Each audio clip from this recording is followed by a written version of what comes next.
What's up, guys? Hey, everybody. Today, we're here with David Godfrey, who is the CEO of the Sea Turtle Conservancy. Thanks for joining us. Hey, my pleasure. We were looking for a place to sort of put some of our merch dollars and kick back some of the proceeds. That'll make a difference somewhere. And I was Googling, I just punched in turtle charities on Google and started reading a little bit about Sea Turtle Conservancy, and it seemed like a pretty freaking cool place. So, David, can you give us a quick history of when you guys started and sort of what the vision is for the charity?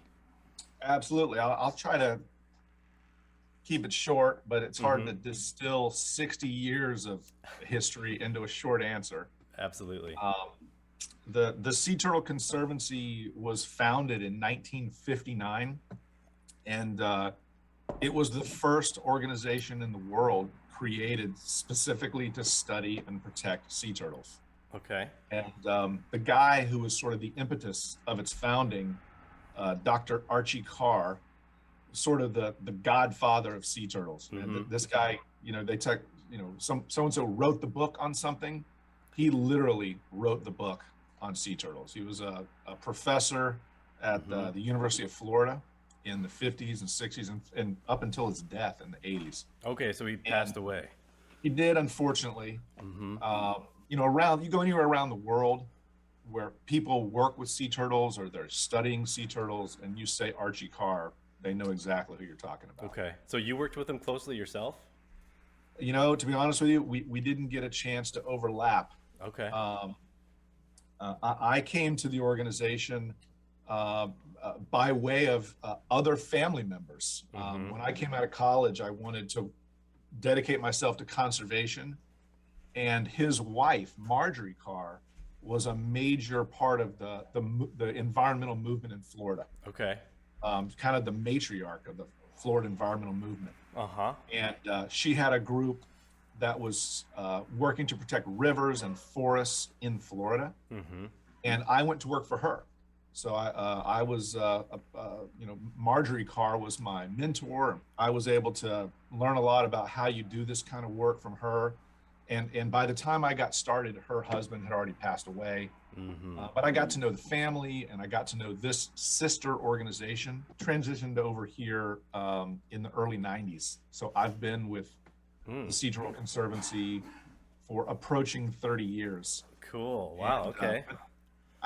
I know you asked sort of quickly what's the history, and the entire focus of the organization is to do science-based conservation of really all sea turtles, but especially in places where we can make the most difference. Mm-hmm.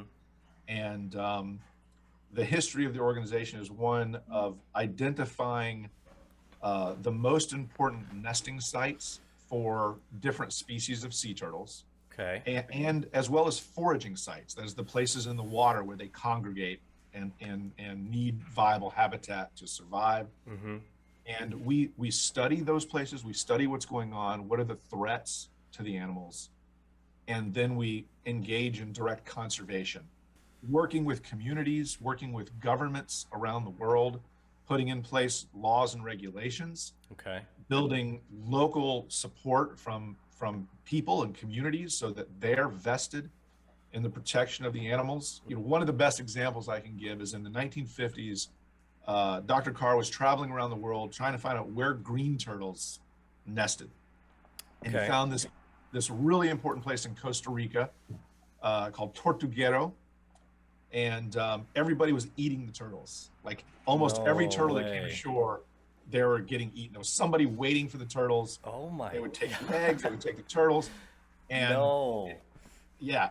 And it's like, okay, this is a problem because this is one of the last large nesting aggregations anywhere, and they're being wiped out around the world. Mm-hmm. Here's still this large population, but they're being eaten into oblivion. And a green turtle is kind of what we just think of as a sea turtle, sort of a variety of a sea turtle. It is one of the most commonly recognized sea turtles. If you go to Hawaii, If you go to Florida, if you go to Costa Rica, green turtles are, they're around the world, and just this iconic Yeah. vision of a turtle. Gosh, people eating them. Okay. Ooh. Yeah, that particular one, that particular species is, I've never had it myself, but one of the Yeah. reasons they started to disappear is because they're eaten. Okay. And so, starting in the 50s and 60s, our organization began working with that community to try to, and the government of Costa Rica, to figure out how we could protect them Mm-hmm. and help the population begin to recover from, it was already in decline at that point. Mm-hmm. So that began with monitoring the population, first studying exactly what's going on, how is the population doing, and then incentivizing the protection of the animal so that the local people could make money from something other than eating the turtles and selling the meat or selling the shell. Okay. And we were one of the first organizations to conceive of this idea of ecotourism, right? Let's bring, people will want to see this. This is such an incredible thing. Absolutely. Go on the beach at night and see a turtle nesting or see a bunch of hatchlings emerge. Mm-hmm. What if we stopped eating the turtles and all the local people became the guides, and we started teach them how to open little hostels or eco lodges where tourists would stay. They would, the local people would make the money. They open, little cantinas or bars or other things to deal with the tourists. Cool. Yeah. And they're guiding people on the beach at night to see the turtles. And over the decades, we were able to completely replace the consumption of turtles with the protection of the animals. That's pretty smart. And the entire economy is based on people coming there to see the turtles. Okay, cool. Yeah. Yeah, no, that's a sweet idea. Gosh, so they stopped okay, we need these turtles. We can stop eating them now and make money doing this local tourism. That's okay, cool. The turtle that lays the golden egg. Yeah. So have you seen a difference? Have you tracked metrics or something that shows sort of the population bouncing back or something like that? Yes, absolutely. Okay. So one interesting thing about sea turtles is it takes them a very long time to grow up. A hatchling turtle is maybe 3 inches long, and an adult turtle is 300 pounds. Whoa. And 3.5 to 4 feet long. Whoa. And it takes about 30 years for a hatchling to become an adult, to reproduce. Oh my gosh. And they got to survive that whole time, avoid predators. Yes, correct. Holy so smokes. You gotta, so it takes a while to begin to see your investment in the protection of nests, protection of adult breeding females, to see that pay off in the population growing. And luckily, we've been at it for 60 years now, at Tortuguero and at other places. Seen some 30. cycles. Yes. Cool. So we now see the populations of turtles growing at just about every one of the 20 places that we work. Okay. And we can see laws and regulations in place to protect them. We can see national parks and other public acquisition of beaches so that they're not developed. All kinds of things happening over those years that ensure that those really important nesting sites are being protected, and the turtles are beginning to recover. Some of the turtles we work with, back in when the Endangered Species Act was adopted in the United States in the 1970s, there were several species that were considered endangered. Of turtles. And yes, okay. Sea turtles specifically. Okay. And since that time, they've been not unprotected, but instead of endangered, they're threatened. or a species of special concern. They're sort of a lower level of concern for these animals because their populations have begun to recover in some places. Cool. That's great. Yeah. What makes a species classify as endangered? It's a pretty complicated Is it? formula Okay. that that either the U.S. Fish and Wildlife Service or the National Marine Fisheries Service accumulates data about the survival trend, the survivorship of that animal over a certain number of generations. And if over a certain number of generations it declines by X percent, and then you factor in some other things like how long does it take this particular animal to reach maturity. Okay. So it's What kind of like a other- case by case thing, depending on the animal. Yes, it's a case by case thing, and you also have to look at threats coming down, the pike. With green turtles, global warming and climate change and plastics accumulating in the marine environment. These are things that are hard to quantify, to put a specific number on, or this is exactly how it will affect sea turtles. We don't know that, but you can through educated guessing or educated analysis predict the kinds of problems that climate change will have on sea turtles through inundation of beaches, loss of nesting habitat, even the temperature of beaches where turtle eggs are incubating. Whoa.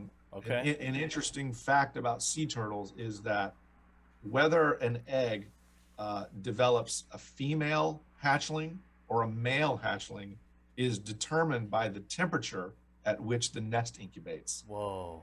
And so they are deciding in the egg what they're going to be. Correct. That's and wild. there's a pivotal temperature. Oh my God. And if it's too hot or on the warmer side, they become female. Whoa. And if it's on the cooler side of that pivotal temperature, they tend to be male. Interesting. So there are beaches where it's getting so hot that 95% of the hatchlings being produced are female. Whoa. Which has obviously an impact on the population. Absolutely. Oh my gosh, dude. That's a wild. I don't know if there's any other animals that do that. It's a reptilian thing. Okay. So there are other reptiles Gotcha. that have eggs that incubate where that pivotal temperature happens in a variety of animals. Alligators, for example. Okay. Some snakes. So I can tell that you are passionate and you've spent so much time learning and studying this animal. What piqued your interest in the beginning?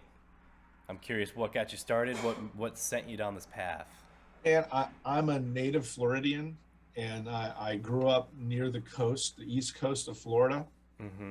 And I surfed my whole life. So as a young, junior high school kid and through high school, my passion was surfing. Yeah, man, I see that surfboard in the back. That's sweet. Yeah, someone made that for me with our logo on it. Nice. But every chance I could get, I was at the beach with my friends, surfing, immersed in that environment, and just enjoying this natural experience of surfing with my friends. You still get out there sometimes? What's that? You still get out there? Oh, absolutely. Okay, good. Yes. Oh no, keeps you young, Yeah, man.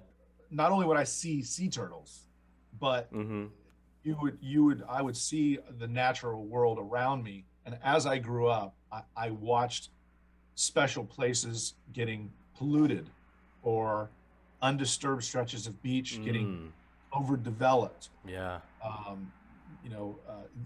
It just became something that I became very concerned about, what we're doing to the planet and what that would look like over the course of my lifetime and beyond. And, it became my passion to do someone's something. got to do something. Yeah. Okay, cool, man. We're super excited because as a band, having something to stand behind and something to talk about that we're also passionate about, we kind of look at the turtle as a symbol or motto kind of for our lives, where we are taking it slow Yep. and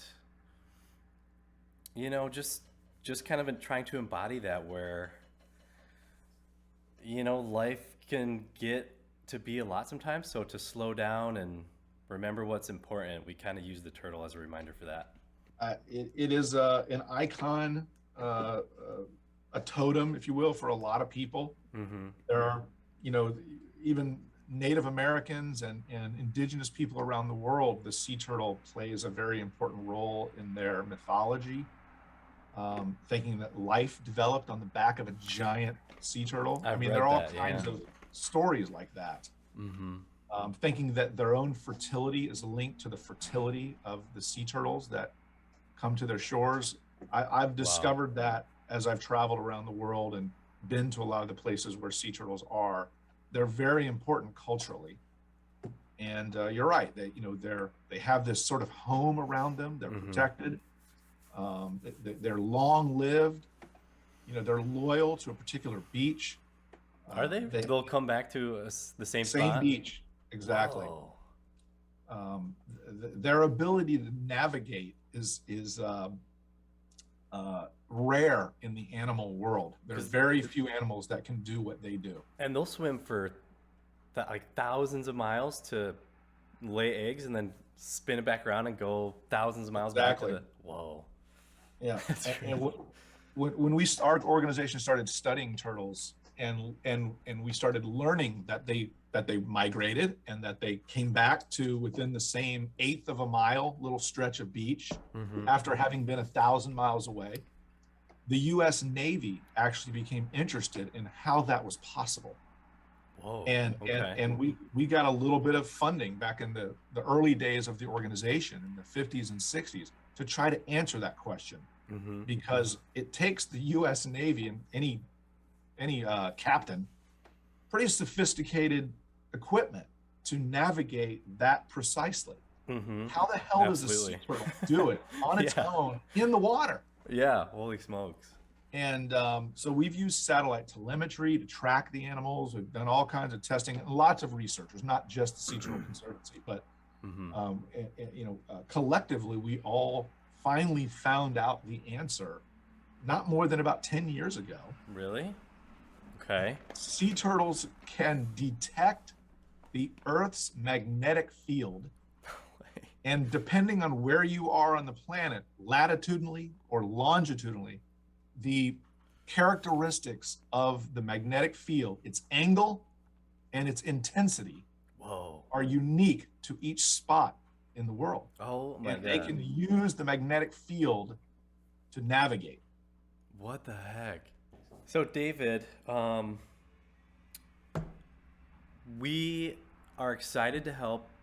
We're excited to have some of our merchandise money get kicked over to you guys.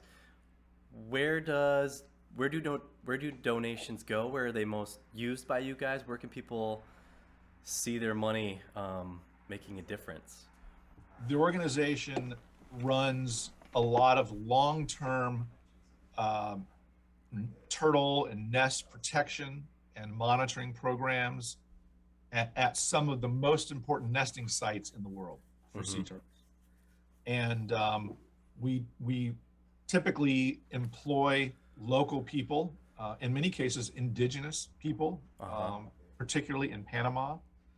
So the cost of running those things is paid for largely through the donations or foundation grants or other kinds of relationships that we have. Mm-hmm. We don't have a product. We're not a business where we can sell a product, people buy it, we make a little profit, and that is how we operate. Right. We do good things for sea turtles, and luckily there are people who care as much as we do about these animals and give us money one way or another to support that work. And that's Okay. that's how any financial support that you or your followers, the people who buy your merchandise, that's how we're going to use the money. Okay. We're a very efficient organization. Mm-hmm. You probably haven't heard of it before, but there's an organization that tracks nonprofit groups. and sort of evaluates their transparency, their effectiveness as an organization, and most importantly, how they handle their finances. And it's called Charity Navigator. I didn't know that. Okay. It's online. Anyone can look at it. Look it up. I think it's charitynavigator.com, or you can Google it and find out what exactly the address is. But Okay. type in your favorite charity, and it'll pull up an evaluation, a ranking, a score. Okay. And we score in the top and of every category. But most importantly, the percentage of money that goes directly to the programs that we exist to do, as opposed to administration or fundraising. Cool. It's like 85 cents of every dollar that we receive goes directly to the field, to protecting the animals, That is awesome. doing the work. And the other percentage that doesn't go to that, believe me, is necessary. You don't have an organization unless I have an accountant, unless we have an office space, unless we have insurance. I mean, there's just things you need Absolutely. to operate, and that's where the other money goes. But it's essential, you know. Good for you But guys. we're tightly run, is my point. That's great. Yeah. Money is used effectively. Dude, we're excited to help, and we're happy. I'm just we're so happy over here because it's just the right spot to send some of our merch money and to direct our followers and a worthy cause to talk about at shows. So thanks for letting us join up. Hey man, we're stoked too. I love good music. I've been listening to your music online and the CD you sent me, Sweet. and I love the vibe. I love your energy. Watching the live shows you do. Mm-hmm. I mean, you're great on stage. The crowd loves you guys. Yeah. I can't wait to see you live at some We'll point. get down to Florida and play on the beach. Yeah. So we're Great. happy to be associated with you guys. And I think, I can't remember if it was you, but somebody was saying, we feel like we're right on the cusp of, potentially exploding and as a band. And, I'm a little older than you. I've seen a lot of young bands getting a start. I've followed bands and watched that happen to some of my favorite bands. Cool. Awesome. And so I can see a really bright future for the Hacky Turtles, and we're kind of thrilled to be along for the ride. Thanks, man. Yeah, this year was a good year for us, and we feel a little bit of that momentum starting. And we're finally back recording music again and starting to put a project together. So, Well, it's very cool that you, even at this stage of your careers as individuals and as a band, that you see a place for giving something back to, the conservation of an animal that is in your band name, and that you all feel passionate about the planet. Everybody needs to feel that way, because we only have one, and it needs help. It needs us. help. Yep. Yeah. So thank you. Yeah, man. So that, David, I think that's good for grabbing clips and everything. So I think I kind of want to walk you through the email I sent with the Instagram idea. Yep. So I put some materials in there for a post for you guys, and I've downloaded them. okay, you got a social media person? I do. Okay, Her name is Lexi Beach. Lexi Beach. Wow, That's really her name too. Really? We'll be back Okay, Um, Ben. in like 25 minutes. Okay, thanks. Yeah, so if you forward all that stuff over to her, and if she has any questions for me, Yep. she can absolutely call or email. All right. But yeah, we're hoping to put a little post together with you guys, and then get the word out there with your side of Yep. things. Yep. No, I meant to mention this. This content that you've given us is good. If there's anything that you need from us, if you need some, our logo in a certain format, or if you need some turtle images or some photos of STC sort of at work in the field, Yeah. us Yes. doing things with turtles. Mm-hmm. We have, of course, all that we can give you. We want that for sure. All right. Yeah, if Lexi could send or you could send, yeah, sort of social media formatted sizes. Yeah. And we're going to share that YouTube vid. All I right. really like that quick video too. Cool. One thing I think we could make a lot of, get a lot of interest in our followers. Not to assign your wardrobe, but if you guys are ever doing a show of any size, any kind of little gig, and at least one of you has our shirt on, and just get some clips of that, That'd be sweet.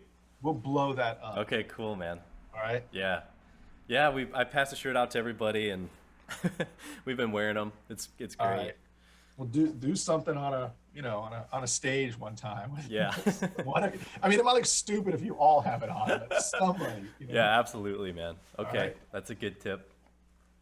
But thank you for doing this. Yeah, my pleasure. And some of us want to come down and like help out on the beach one of these times in the summer. Absolutely. Do some surfing too. You guys could do something on the beach in the summer. We also have a program that we do on a boat. We go out into the near shore waters on the calm Gulf Coast of Florida. It's not wavy. It's calm, shallow water in these areas where it's filled with little turtles. No way. And we go out and we kind of follow them in the boat. Oh my god. And they just kind of, they're trying to get away from the boat, to be honest with you, but they're just kind of chilling and like, looking what is back at that us. thing? And eventually they tire out, and we can just reach down and pluck them up and Whoa. pull them into the boat, and we tag them and weigh them, and sometimes take a blood sample, and Holy we're doing smokes. health assessments, and then we, of course, let them go. But it's, it's pretty cool to see and be a part of. That would be a riot. Yeah. We take you out in the water. Sweet, man. Well, David, thank you so much. We're excited for the future. We'll keep in touch Absolutely. with you guys. All right. Thanks for taking the time. Hey, my pleasure. Tell the rest of the band we really appreciate it, and good luck to you guys. Hey, thanks. I sure will. All right. All right, take All right, care.